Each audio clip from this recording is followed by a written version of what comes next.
I love this category. These are the wanderers. These are the window shoppers. Somebody call them the evangelists. Hello everyone, it's Enoch here, Enoch Chambade. I just want to take this time first of all to thank each one of you for subscribing to my YouTube channel. I don't take that for granted, just like I've already said, because I know the subscription, the data, and the rest of the things that are taken, the time actually, that you set aside to watch these videos and to share them. May the good Lord bless you all. So today we are going to talk about the different types of customers. And for starters, I want us to look at the two categories in which all the others fall. We have the internal and external customers.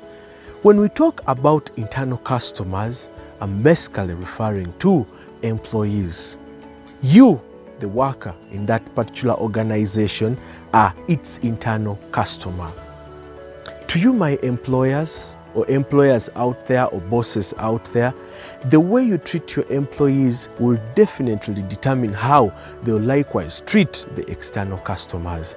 The work input, the things you do for them, the remunerations that you give to them, the promotions, the good working environment, all have a direct correlation in how they're going to treat the external customers. The first external category that I want to talk about are the loyal customers. When I speak about this category, it commands respect. These are your co-business owners on the outside world, if you didn't know. Why? Because these are guys that actually feel like the business is practically theirs. Not necessarily because they have shares in it, but because they are so much attached to this particular business that for anything that they need, as long as it's available, they would never at any one moment buy it from anyone else when your doors are open. If it's a service that they consume from you, they'll always drive miles and miles just to come and make sure that they support your business. Loyal customers bring in the biggest percentage of income, yet there are basically very few of them. If I have 100, say, customers in my business, the loyal may only be 5 of them. 1, 2, 3, 4, and 5. But the income, the revenue that is generated from them is worth much more than the other categories that we shall look into. As a business owner, you need to treat your loyal customers with so much care. You need to keep in touch with them. Call them once in a while. Send them mails once in a while. Put them on loyalty programs just to make sure that they feel more comfortable and confident at your premises. We need to be mindful about this, that the cost of bringing a new customer on board is 5 times more than retaining an old one. So when you lose one, you've not just lost one, but you've lost a whole chain of them. And your loyal customers are going to do a sweet word of mouth out there to make sure that your business is promoted. And guess what? This all comes at the free cost. Wow, what an interesting category this is. If you spot them, keep them close as you build more of the other categories to also become loyal customers. The second category, number 2 of the external customers, are the impulsive customers. These impulsive customers, these are guys that walk into your shop and they have the money. In my country, Uganda, we say they have some money, They have money on them. They want to buy, but they don't know exactly what to buy. Interestingly, this is the category that makes me and you, who is a customer care executive or the shop attendant or the service provider, you'll have enough and sweet time with such impulsive buyers. They always ask questions. They will ask you, what's this? What's that? What's this product? How can I use it? Of what benefit is it to me? And once you win them, by giving them good and insightful info about the product they're asking for, they will definitely buy. Impulsive customers are usually the best to deal with. Unlike the loyal customers that we talked about, because to them chances are you definitely know what they usually want. But impulsive are a category that we can easily, I repeat this, we can easily transfer them into the loyal category. Give them the best of the best when they walk into your premises. Once you spot them, they're like, there's something I need. It looks like this, like this. They tend to give explanations or definitions that look like a certain product. Once it sticks into your head, look out for it, get them sorted, and trust me, you'll be able to win them over so that in the long run, they can also become your loyal customers. Third category that we are talking about are the need-based customers. Have you seen that guy that walks into your shop and asks for a particular item or a particular good or a particular service? Regardless of you telling him there's this other, he says, no, I want that particular one. These are guys that buy with a need. It is specific. It's for a specific reason that they come to buy from you.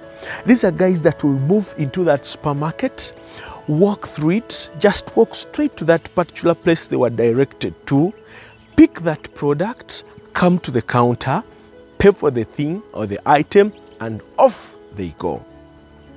The need-based customers are not a good type for us, if I may call ourselves us today, the customer care executives or the attendants within the supermarket, because they will not give us that time that we need to talk and interact with them about the other things that we have. The good news about this category is that whoever recommended them, which is usually the loyal customers, they trust and they have confidence in them, meaning we can easily turn them also into loyal customers. The moments that you have with them where you can actually maximize is at the time when they walk onto your premises.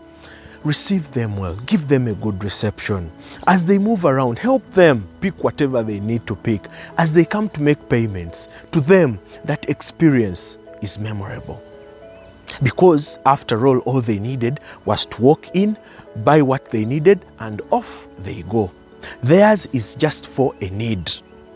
Even if you show them there's this other product with this color, they don't want to know all about that. All they want to know is, I was told it is this dimension, this color, so much grams or kilograms. They get it. If it's there, they go. Interestingly, if they don't find that particular product, they will not buy anything. That is the need-based customer. Identify them and know them, and get to deal with them well, because they're a category that you can easily turn into loyal customers. The fourth category are the discount customers. The word discount. In my local language, which is Luganda, there's a word we say, nsalirako. They like things that are discounted. They have a lot of bargaining power. And these are guys that wait for those moments when you're putting up discount seasons. We have the Black Fridays here that I usually see. I've seen companies like Jumia. I've seen some big stores here, game stores, putting up such Black Friday discounts where a product is slashed. They usually say slashed to probably say 60% off, 40%, 35%. Now, these guys like taking advantage of such moments. To them, this is when they come out to spend money.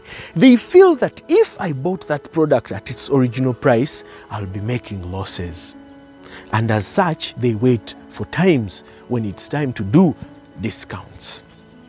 They reserve all their funds, and that's the time they always show up. Discount time, this is their time. One good thing about them is that they also help you at least to clear the stock that you have. Sometimes we tend to do these discount dealings so we can be able to clear the old stock and have in new stock. So they come through, and in most cases, such prices are basically break-even prices. Or when you see that products are almost expiring and we need to let them go as soon as possible. So at least we recoup that amount that was initially invested into this particular product. So the discount customers, this will always be their time. To them, it's not about loyalty, it's not about good customer service. As long as they get that particular product at a very good discount, trust me, they are good to go. So you need to watch out for them and know that there are many. But the best way to get these particular discount customers is through persuasive advertisement, because when you advertise massively, that's when they know that a particular place A or particular place B, there's a huge discount on such and such products. They can move regardless of the distance just to make sure they come, buy these products at a discount and take them, say, to another district just to make sure they sell them to the other side of it, but also making good profits out of them. That is the discount customer. The last category, which is number 5 to me, I love this category. These are the wanderers. These are the window shoppers. Somebody call them the evangelists. Now, these are guys that are going to walk into your premise. They are going to spend so much time at your premise. If it's a supermarket, they come in, say, in the morning or afternoon, spend a cool 3 hours moving around, checking product by product, product by product. And as they leave, after a cool 3 hours, they're going to buy, say, a bottle of Coca-Cola. Should I even say bottle is big?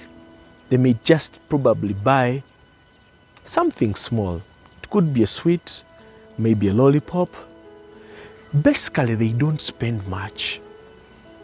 Sometimes these wanderers or the window shoppers are actually having other activities that are oncoming, but they decided to pass by your shop or your supermarket to pass time. What's good about them? Because, you know, as we call them also customers, there's something good about them. Yes, regardless of them being the biggest crowd that walks into this particular supermarket, they also have a small percentage they contribute for the things that they buy. And eventually these guys are going to go out and do a lot of PR for you, because to them, that is their biggest satisfaction. As a customer care attendant, or shop attendant, or supermarket attendant, these are the people or category that you don't have to give so much time, though they also need time, because as they're making inquiries, you can tell that this one will buy or this one will not buy. Imagine somebody coming from the food section, the cereals, they go to the cake side, they go to the drinks, they move into cutlery, they go up the furniture, they check on the screens. Even if you have maybe cars there, they check on them. It's like they want to see everything. But the good news is they get all about round info, round knowledge about this particular supermarket or place that they've been able to visit. And as they go out there in their communities, they are going to do for you free PR. They're going to talk about everything that they've seen in this particular supermarket. After looking at all those particular types of customers, the loyal, the impulsive, the need-based, the discount, and then lastly, the wanderers, or the window shoppers, or the evangelists, we need to know that all these are important to our institution, to our organization, to our enterprise, whichever place it is, whether a hotel, whether a recreation ground, name it. As long as it's a business that you're operating, when these people walk onto your premises, learn to categorize them by the characteristics I've been able to share with you today. Your main interest as a business owner should be turning each one of those particular categories into your loyal customers. Guard that loyal customer very well, because at the end of the day, these are guys that are going to keep your business afloat even when times are really bad.